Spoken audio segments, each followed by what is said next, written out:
Assalamualaikum warahmatullahi wabarakatuh and good day, sir. So, first the reminders, the classroom is a pay zone. Listen when someone is talking. Do not exclude anyone. Say only kind words, speak gently, and show respect for each other. So, the learning outcomes, understanding of what is constructively dealing with conflict, and demonstrate the different principle of conflict transformation. So the table of content. What is constructively dealing with conflict? Principle of conflict transformation. Before I start reporting, first, I will discuss what is constructively dealing with conflict. What is constructively dealing with conflict?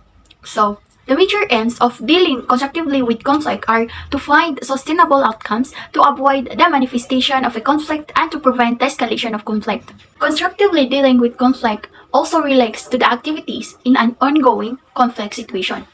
So, it means constructively dealing with conflict is that yan yung mga activities na mga ongoing pa na conflict na hindi pa nangyari. Initiative and activities applied in such a situation aim to diffuse and disarm a conflict in such a way that the process is pursued without violence.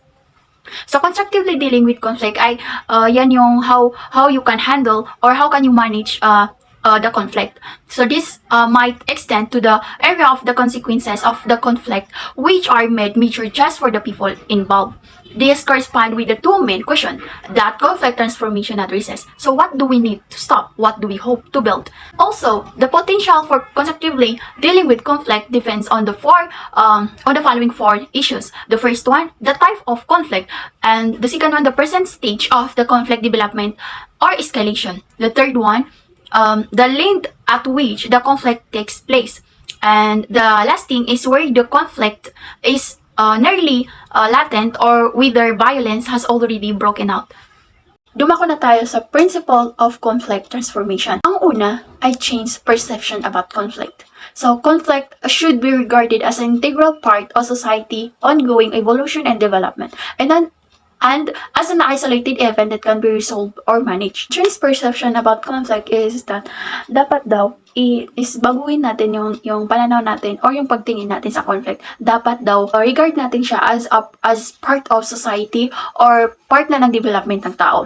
I-accept natin na yung conflict ay isa rin siya sa dahilan kung bakit tayo nag-grow or natututo tayo dahil sa conflict. Ang pangalawa ay ang willingness. So, a precondition to any of the following issue is the will of the conflict parties to achieve a cooperative solution. So, if there is willingness, the situation is not hopeless. We know that yung willingness din is isa rin siya sa dahilan kung bakit madaling ma-resolve ako yung conflict.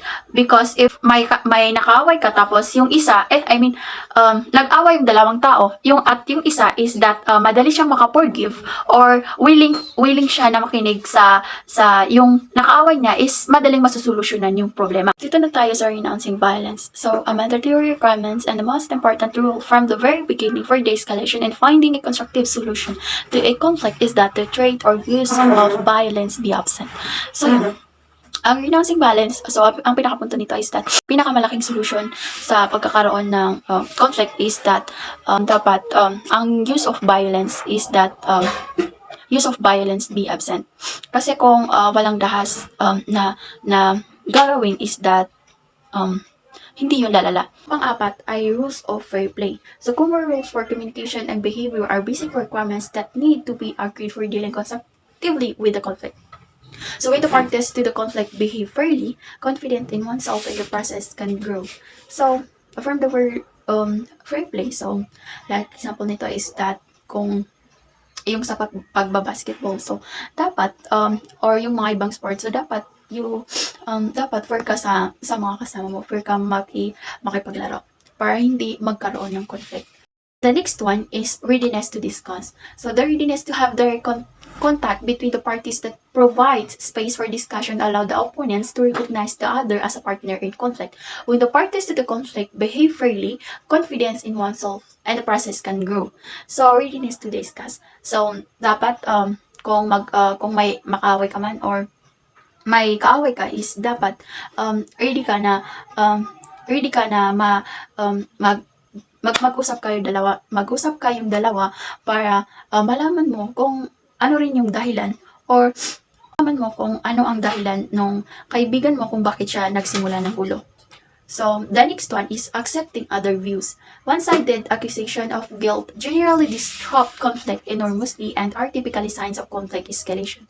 So, this means being able to listen to and accept the perception of others. This is also an important step towards recognizing one's own role in a conflict and the rights of the other party to the conflict.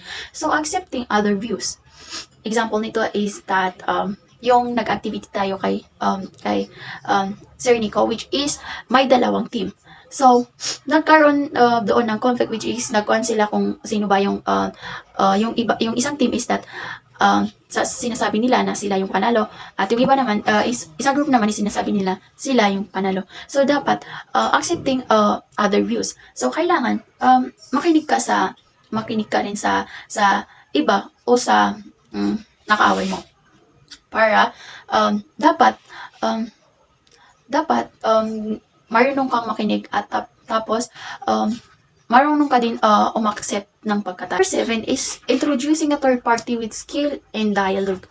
So the situation is in no way hopeless even if dialogue fails at times or comes to stand still for a while. But it may be helpful to introduce a third party which is the mediator. So, dito sa introduce a third party is that yung sa dalawang magkaaway is dapat may third party sila which is yun yung mediator. Yun yung aayos sa kanila. So, this allows the opponents to recognize each other as partners in conflict and consequently to readiness to find a common solution din grow. So, yung nahanap nyong mediator or yung aayos sa inyo is that dapat marunong siya sa dialogue para malaman niya kung ano ba yung effective na solution para magkabate yung dalawa. The next one, the trust and empathy. So, dealing with conflict requires trust. This fosters readiness to accept responsibility for one's own part in the conflict and allow trust to grow. So, itong trust and empathy. So, alam naman natin to. Ang trust and empathy, yung pagtitiwala natin at saka yung awa natin sa ibang tao. So, a new relationship develops between the conflicting partners based on empathy and trust. So, kapag may trust ka sa kasama mo or may awa ka sa ibang tao is that mahirap din na magkaroon ka ng conflict sa ibang tao. The next thing, balancing out interest. Conflict resolution should not be dictated by the interest of the strongest party. Solution involving the interest of all participants must be oriented toward those who have to bear the consequences.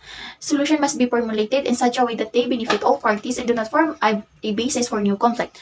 So, balancing out interest from the word balancing. So, kailangan nababalance yung conflict, yung new conflict. In ideal cases, a solution is found which partially satisfy the interest of both sided. So, ang tinutukoy dito sa balancing out interest is that kailangan fair ka sa magkaaway. Hindi lang isa yung pinapakinggan mo, dapat makinig ka din sa iba. Kasama na dito yung you have a fair play. So, dapat makinig ka sa both sides. Hindi lang isa yung pinapakinggan mo. So, kailangan dito sa balancing out interest is that gumamit ka ng ethnic standards. So, ang pang-last ay an intractable conflict. So, dito na tayo sa panghuli, which is the number 10 of principle of conflict transformation. So, dito sa intractable conflict, so ang given dito is that yung intractable conflict is yan yung mga uncontrolled conflict which is pinahaba yan ng violence. So, kailangan yan para magkaroon ng conflict transformation o kailangan yun para magkaroon ng transformation. Kasi, ano naman ang ito-transform mo kung wala ang conflict? Thank you, everyone!